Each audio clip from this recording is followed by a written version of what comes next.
begin whenever you're ready.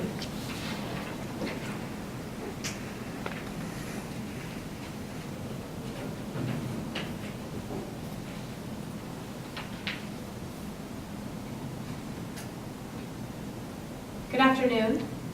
May it please the court. Margot for the petitioner, State of California. The context surrounding the respondent's statement requires the lower courts to reverse their erroneous decision that found Jones's statement to be unambiguous.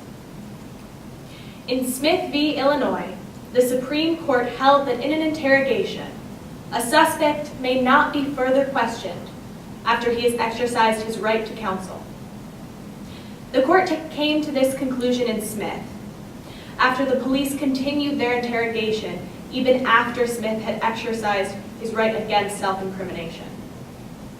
The rule protects against this continued interrogation, this continued questioning, after one has invoked his right as to not be a witness against himself, as outlined in the Fifth Amendment.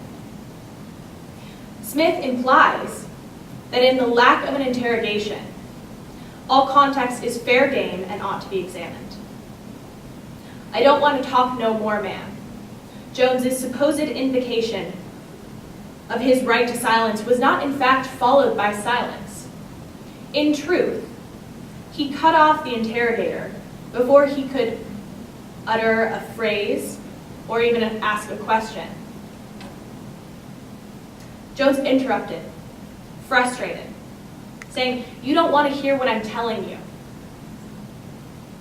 This interruption renders any argument that Jones was further interrogated to be invalid. Immediately before this response, before the "I don't want to talk no more, man," the interrogator chided Jones as if he were a child, saying, "Sit up, man." Jones did not try to invoke his right to silence. He was reacting to being condescended. He wanted the interrogator to listen to him, to hear his story, to believe what he was saying. Can we look to that statement, though, that you have just reiterated, the statement, "You're not hearing what I'm saying to you." Can we actually look at that statement here? Not according to Tompkins.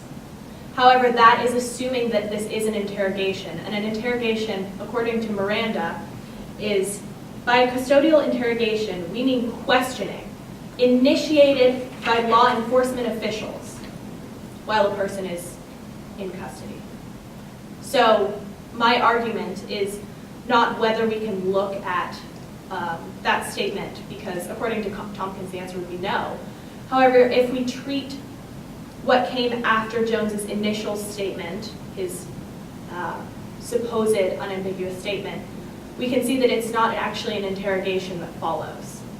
And so what about the fact that we've held in other cases that, for example, in Michigan versus Mosley, that when a suspect asserts his right to cut off questioning by saying something like, "I don't want to talk no more," the police have to scrupulously honor that request. And so shouldn't the police here have just stopped talking altogether? And doesn't that make even the fact that this wasn't necessarily a question being asked after the invocation, but that there was any dialogue at all, isn't that concerning? Well, yes. It is perhaps a poor judgment call. However, we can't know what the interrogator was trying to say. Perhaps he was attempting to say, "Yeah, you're right, we're going to stop this." However, we won't know, thanks to Jones.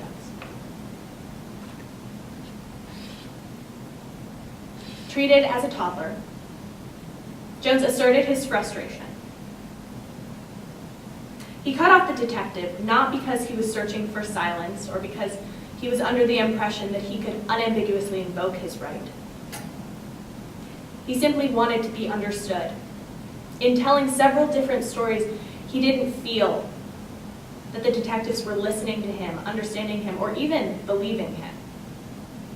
And his frustration boiled over.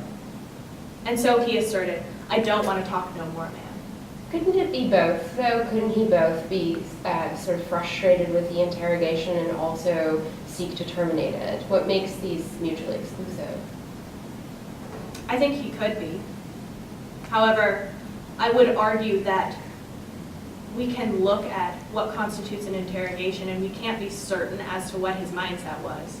So it doesn't seem right to conclude. Thank you. Thank you.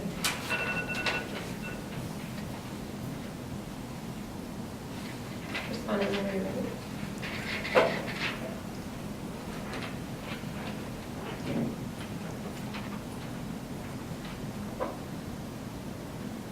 Good afternoon. Good afternoon. May it please the court. My name is Catherine Blasey, representing the respondent.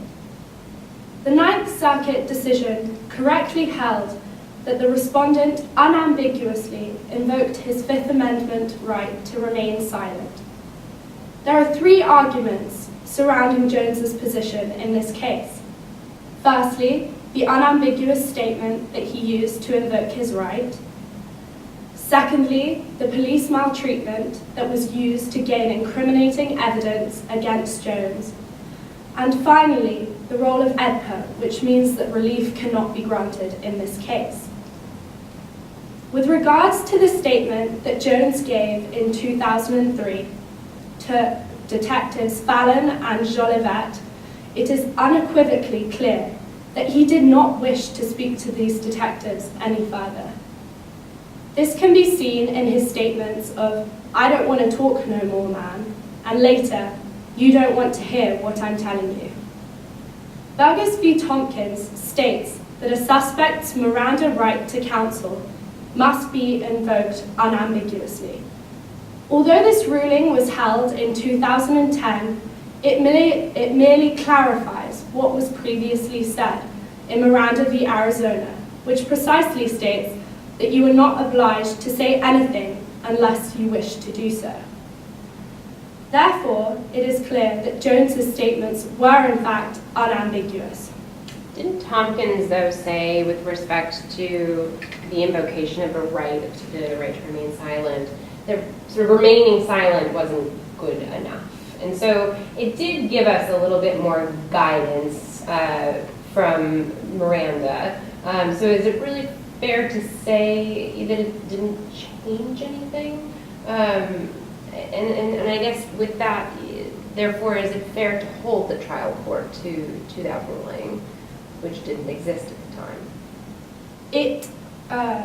Burgess v. Tompkins clarifies what was previously said in Miranda, and it merely makes clear what was said before. Miranda can sometimes be seen as more ambiguous, and Burgess v. Tompkins really addresses the way that you invoke your right, which was not previously stated, and it's still important to use this with regards to Miranda alongside each other.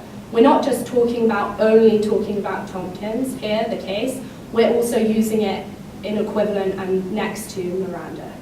So the petitioner came forward with some facts about the context of the interrogation, including facts both preceding it as well as facts about the ambiguity of the press because of statements made after the invocation.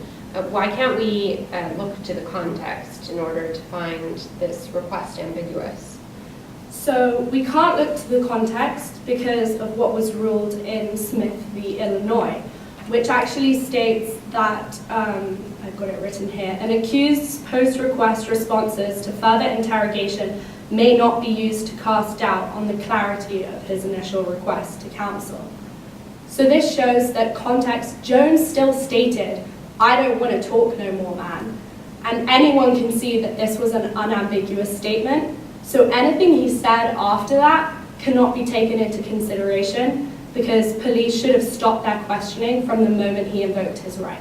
One of the things that petitioners just argued, though, is that there wasn't an actual interrogation. And so if we look at the exchange, what the detective says is, "I understand that, but the bottom line is," and he's interrupted at that point by the petitioner.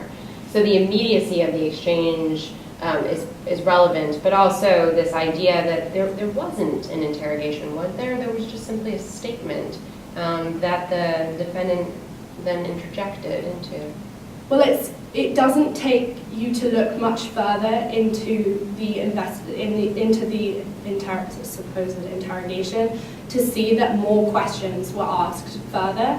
I think it's clear to anyone that Jones stated, "I don't want to talk no more," which must be held as an invocation, an unambiguous invocation, and the fact that he was still questioned after that, you don't have to look much further in that context to see that questions were asked later on in the argument. With regards to, so the petition may argue that under EDPA, relief should be granted, and EDPA restrains the power of judges in granting relief. However, this cannot be granted in this case.